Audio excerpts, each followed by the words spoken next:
qué es lo que debemos hacer. Entonces, en todas estas situaciones en las que yo vivía, pues ya me había dado cuenta que no podía ser ateo. Nunca había dejado de creer en Dios, y cuando estaba en las peores situaciones, pues me acordaba de esa creencia. Y entonces me sentía que había una parte de deshonestidad en mí. Si cuando estoy mal me acuerdo de Dios, pues tengo que acordarme de cuando estoy bien. Pero entonces, ¿quién es Dios? ¿Quién es Dios para mí? ¿Por qué creo en Él y por qué lo tengo presente?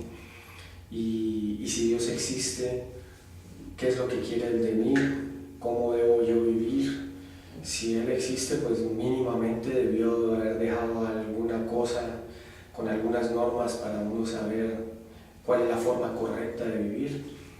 Porque si no, pues ¿a quién seguimos? Y cada quien se inventa sus leyes y sus normas, y para mí nunca nadie fue, digamos, merecedor de que yo lo reconociera como una autoridad para mi vida. A mí nadie me va a decir cómo debo vivir yo mi vida. El único que podría hacerlo es Dios, pero Dios no me habla a mí en sueños, ni me habla a mí en visiones, y si lo hiciera no creería que es Él, pensaría que me estoy volviendo loco y me tomaría una pastilla. Siempre he sido muy racional en eso, porque además soy escritor y tengo mucha imaginación, y de mi imaginación es que escribo mis historias. Entonces, si yo rompo el límite entre esa imaginación y la racionalidad que me da conexión con la realidad, pues ya estaría totalmente desquiciado, demente, loco, ya no sabría qué es lo real y lo irreal.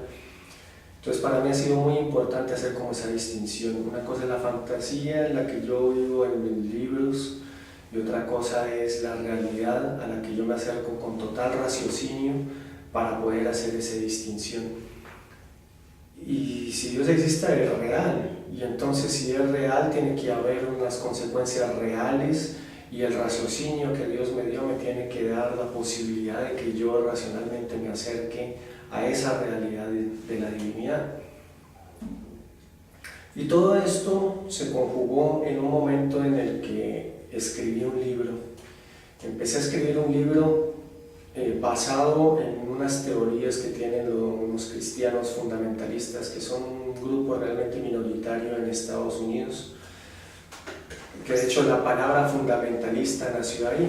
Hoy en día dicen los musulmanes son fundamentalistas, pero el fundamentalismo nace en este grupo cristiano en el siglo XIX en Estados Unidos.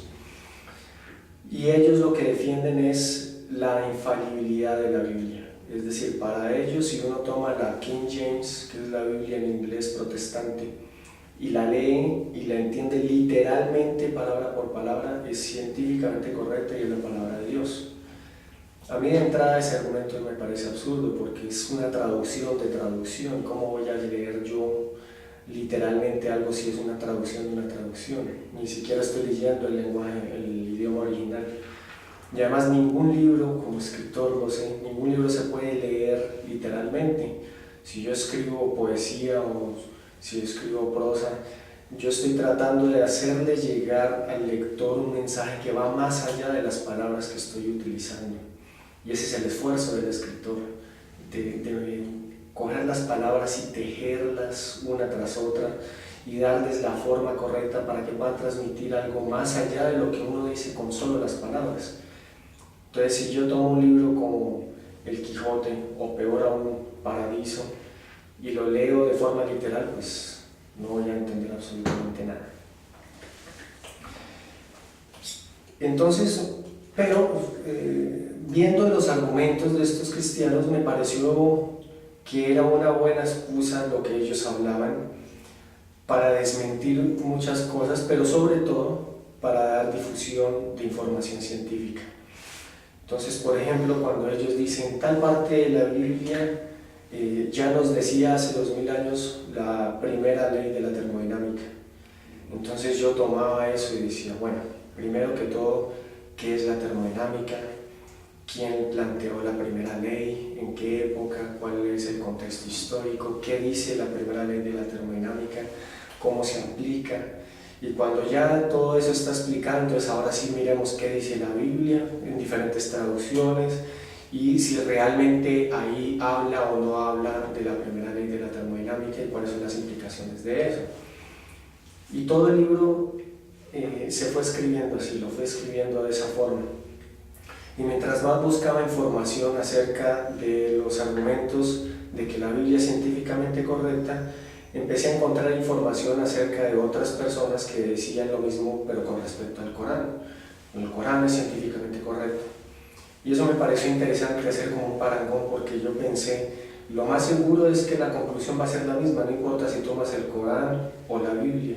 En últimas, pues estás haciendo algo que es incorrecto, no puedes tomar ningún libro de estos y leerlo literalmente y compararlo con la ciencia moderna, porque vas a llegar a conclusiones erróneas.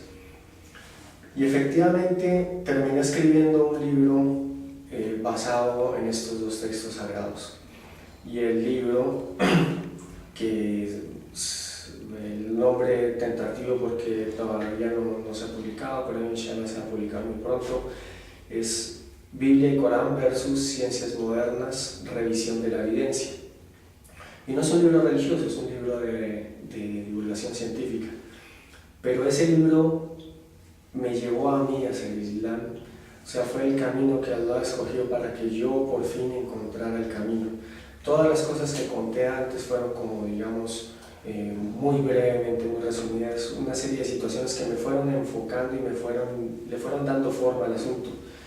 Pero hacía falta como esa parte de la racionalidad, ese análisis racional que fue a través de ese libro. Lo interesante del libro es que yo encontré que de todo lo que dicen de que la Biblia es científicamente correcta, más del 90% es totalmente falso. Pero de todo lo que dicen que el Corán es científicamente correcto, más del 50% es posible o verdadero.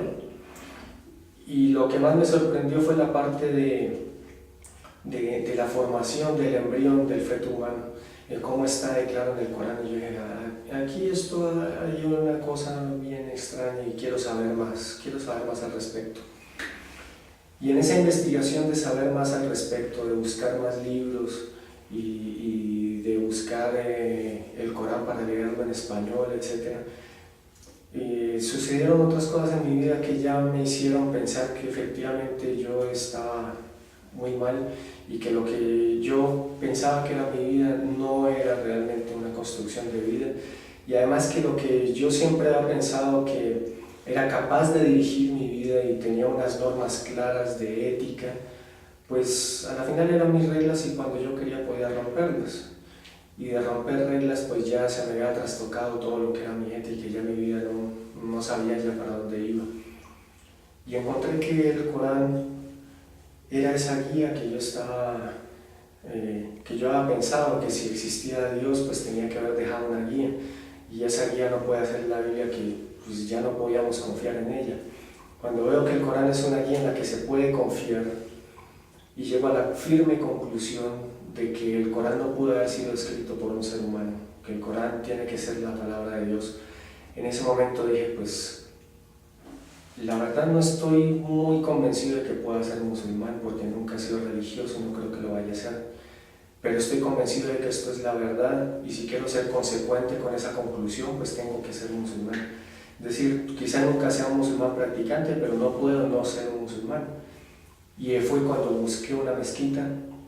Alhamdulillah, llegué a la mezquita de Estambul en Bogotá, en mi ciudad, en Colombia, y allí empecé tomando un cursito de árabe y en pocas semanas ya le dije yo al imán, bueno, yo lo que quiero es ser musulmán, aunque creo que nunca voy a ser uno bueno, pero por lo menos si me muero prefiero morir como un mal musulmán que como un no musulmán. Y él me dijo, no, tranquilo, que malos musulmanes no existen. Y no me dijo nada más. Y después con el tiempo fue que entendí, sí, malos musulmanes no existen porque un verdadero musulmán pues eso es alguien que practica la religión, el Islam no es algo que simplemente uno cree, es algo que se vive, es una forma de vida, es una práctica diaria. Y así fue como hice mi shahada y empecé en el camino del Islam. Alhamdulillah, hoy en día pues he tenido la oportunidad de conocer a hermanos que tienen mucho conocimiento y aprender de ellos y compartir con ellos. Y pues le doy muchas gracias a Allah Subhanahu wa Ta'ala porque me mostró el camino, me dio la luz y eso transformó por completo mi vida. Transformó tanto mi vida que yo a mi hermana nunca le hice agua porque ella estaba en una situación muy difícil, no quería presionarla para nada, ella emocionalmente estaba muy mal. Pero ella vio los cambios en mi vida y le impresionó tanto los cambios de mi vida que 6 meses después de que yo hice mi shahada, ella me llegó con la sorpresa: no, yo quiero ser musulmana, y hizo la shahada sin que yo ni siquiera le hubiera dicho una palabra del Islam. Entonces, agradezco mucho a Allah y espero que esta historia les sea de alguna utilidad y que Dios nos bendiga a todos y nos permita ser de los exitosos en esta vida y en la última. Salam alaikum.